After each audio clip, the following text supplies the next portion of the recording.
This is part 9A in the basics of rod building, and in this segment we're going to prepare for putting the epoxy on the guides. Before we get started, I'm going to pop the rod into the drying machine, and what this does is it rotates the rod very slowly at about 7 to 9 revolutions per minute, and that is the perfect speed for us when we're applying the epoxy.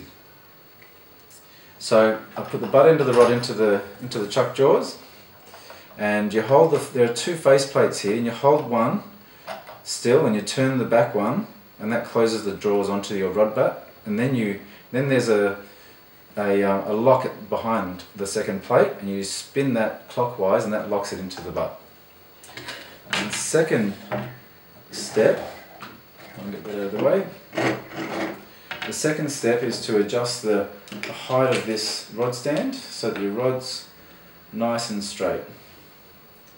And you drop, so you raise the two bottom rollers and you drop the top one and lock it into place. And you turn it on with the red button at the back, and the rod's ready for applying epoxy. So to get started, I'm going to mix the Superior Finish Crystal Clear Coat in a mixture of 2 to 1. It's pretty easy to remember. It's twice the volume of the big bottle as the little bottle. So I'm going to make a mixture of 3 mils out of A and 1.5 mils out of B.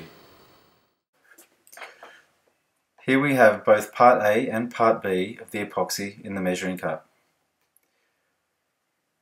Before I started mixing, I gave the mixture a 5-second blast with a heat gun on medium heat from a distance of about 25 centimeters.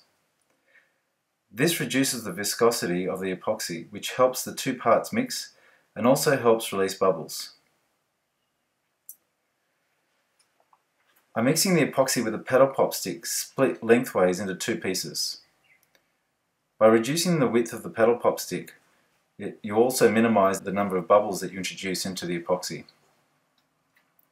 Set your timer and very slowly mix the epoxy for a full 5 minutes. Keep the end of the paddle pop stick on the bottom of your cup the whole time that you're mixing the epoxy.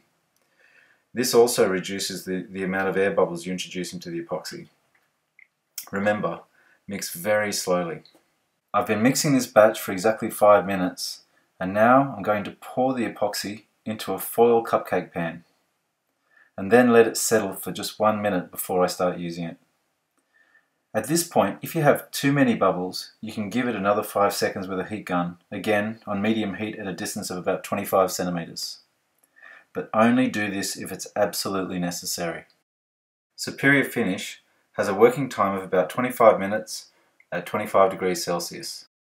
Applying heat like we did at the start of mixing can be a useful tactic when mixing epoxy and also for finishing the epoxy on the bind. But be really careful not to apply too much heat, as it will also reduce the working time of the epoxy.